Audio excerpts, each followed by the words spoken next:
Erano le 22 circa quando domenica sera l'auto di Sara Micheli, 25enne di Mestre, si è scontrata con quella proveniente dalla direzione opposta, in via Caltana, Santa Maria di Sala. Questo è il punto di via Caltana in cui è avvenuto l'incidente. Le due auto si sono scontrate frontalmente. Per Sara non c'è stato nulla da fare. Sara stava percorrendo la via in direzione Mirano. Davanti a lei l'auto guidata dal fidanzato che in quel momento avrebbe eseguito un sorpasso.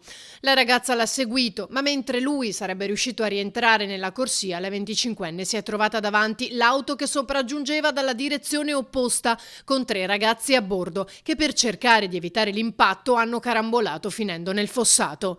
Ad avere la peggio la 25enne, rimasta incastrata nell'abitacolo. Sul posto sono giunti i sanitari del SUEM 118, ma ogni tentativo di salvarla è stato vano. Troppo gravi le ferite riportate nell'impatto.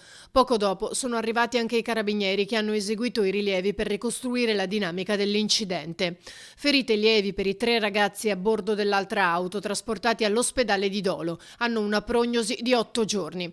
Il giovane alla guida, un 27enne di Mirano, è stato sottoposto come da prassi all'alcol test. Sara Micheli viveva a Mestre con la mamma e 2 fratelli, era la più piccola. Gestiva insieme al fidanzato il bar Ciringhito dietro Piazza Ferretto. Nel marzo 2018 aveva perso il papà, ex lavoratore a Porto Marghera.